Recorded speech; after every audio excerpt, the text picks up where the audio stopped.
I am trying to beat out my washer cycle so that there's no beeping in the background. Each of these are going to be a little bit more story-based telling rather than just like random observations that's been happening throughout like the pop culture zeitgeist or whatnot, which does mean it's going to be a little bit longer. But it's not like there was a template on how long these videos are supposed to be, so.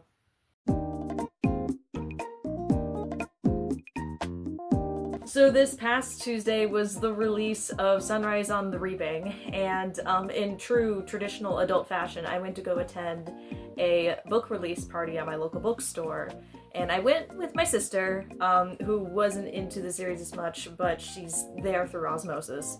And there was a part in the bookstore at the back where you could like write little notes, and there was a prompt that was asking about what the series meant to you. And I was like, man, do you have a bigger piece of paper? Where do I begin? And so I figured I might as well just do like a whole tribute through the whole Hunger Games series because I can't put it all on one little tiny piece of paper.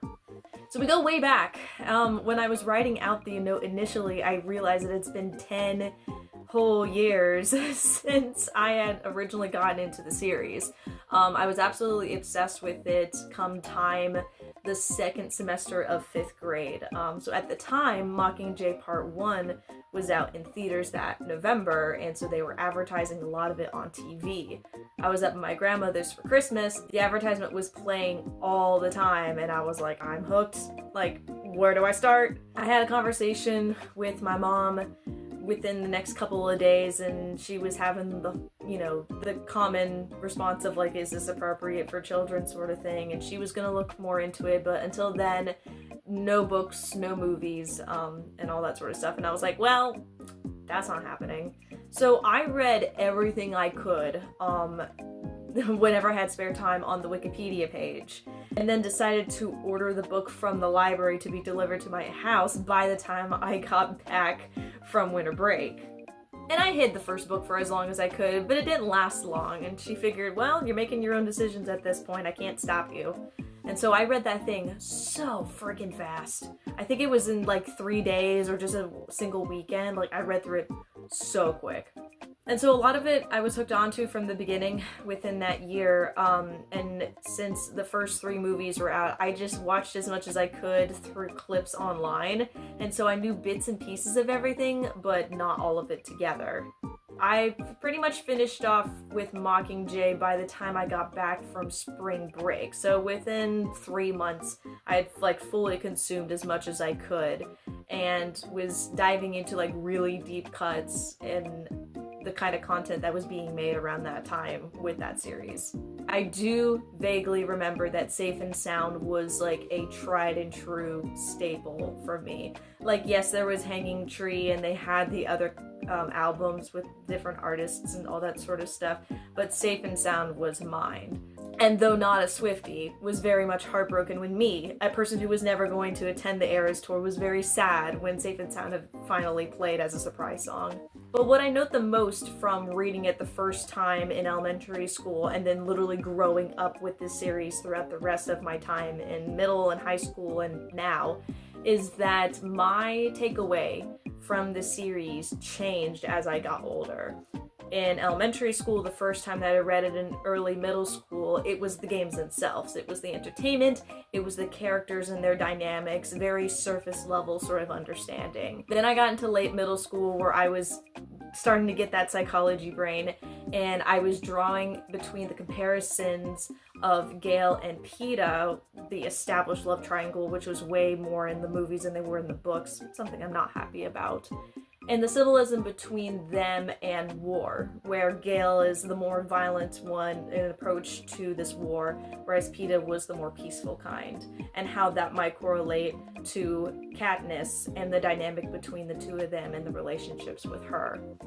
Regardless, relationships were the things that I clinged onto more as I was finishing out middle school. Then as I got to high school, I was starting to see it for what it actually was, and it took a whole fascist presidential administration to finally note the parallels, but we got there eventually. And once those parallels started, they never stopped. It took me a long time to read Ballad because I was in college at the time, dual enrolled, and I had no time to read anything besides my textbooks. So it took me quite a while to finally get to Ballad of Songbirds and Snakes. But when I finally got to it, I realized that this was a perfect prequel to tie in so many questions that we had about the original trilogy. And now as I read Sunrise on the Reaping for the first time, literally right now, still in the middle of it, I think back to the release party that I had attended. Most of the people, if not all the people, were there in their 20s and 30s. We were all there as people, I can guarantee, as people who grew up with the series, and now is seeing it for what it is. And I highly doubt that any of us could have imagined more books being created beyond the original 3. If you would have told 11-year-old me at the time that there would be more books coming out 10 years from the time that I was originally reading them, she wouldn't believe you.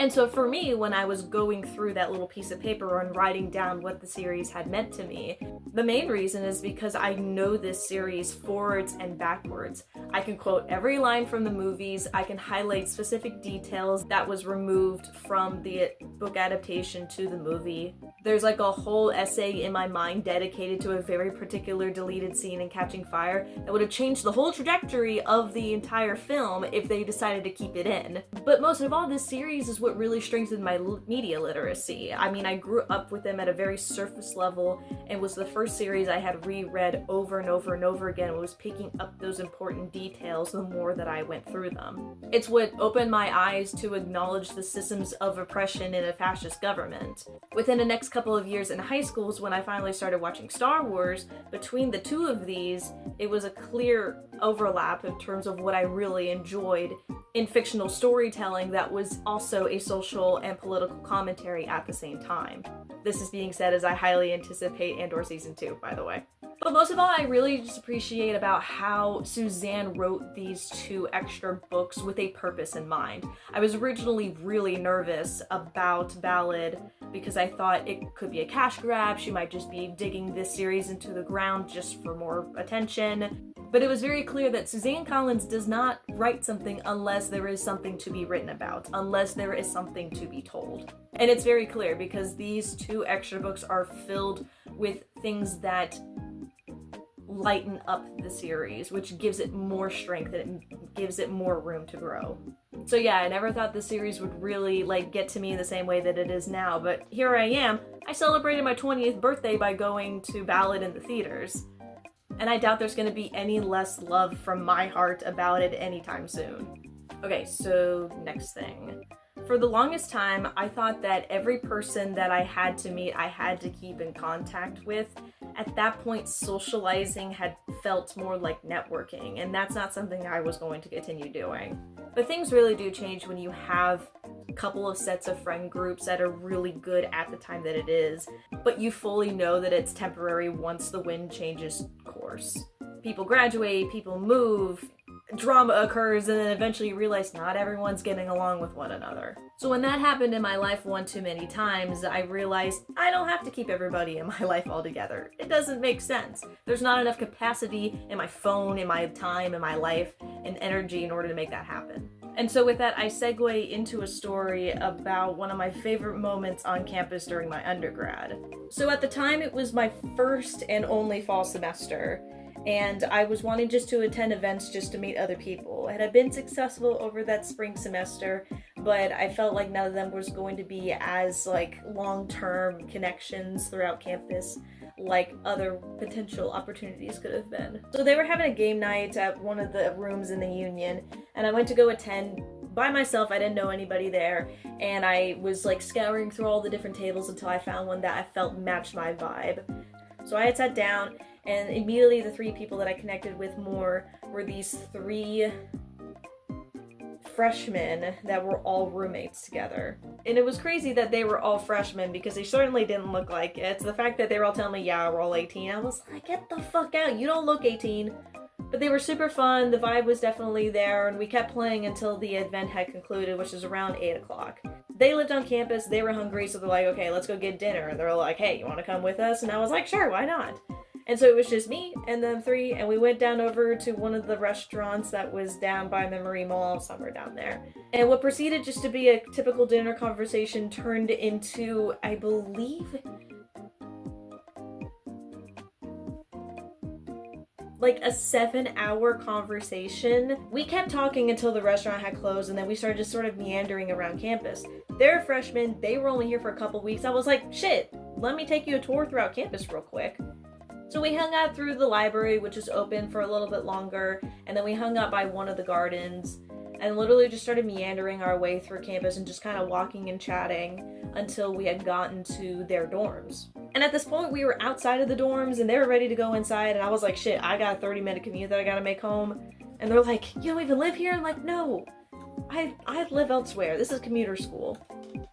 But it was just so much fun. I can't really recall a lot of the conversations that we had because it was just so long ago, but we definitely had vibed over similar YouTubers that we had grown up together, and that is always a great segue to get to know people. Is like, what was nostalgic for you growing up at the time?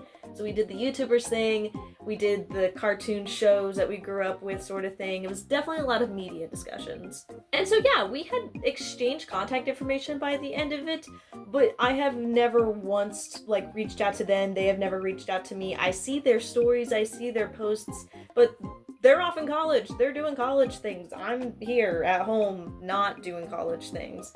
And it was such a perfect end of the night because like it was like 1:30 a.m. and a perfect like test of true will because I had nothing going on the next day. It was a perfect example of being able to romanticize the strangers that were in your life. It was such a fun, temporary night out with people that you're never going to see again, and yet you have such great fond memories that you get to hold on to as long as you can remember them. And I feel like that's a bit of wisdom that I would give out to you guys. If anything, if you're always fearful and dreading the constant reminders of having to keep updates with people, just know that A, if they really wanted to, they would also keep you in their lives if they really cared. And B, nothing's wrong with just having a little bit of temporary fun with people that you might not talk to for the rest of your life. And that's okay. It actually makes an even more funny story if you accidentally bump past later on. You're like, wait a minute, I know you. Last story. I was reading over old journal entries from 5th grade, back when I actually wrote down like little breadcrumbs of anything that ever happened to me ever. And one of those days was during PE when we were doing our post-test fitness assessment.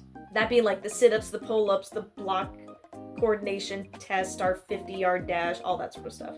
Now, I've always said I peaked in 5th grade, and I will die on that hill, and this is one of those stories that completely supports that fact. When it was time to do our sit-ups, I was the second highest number in our entire class.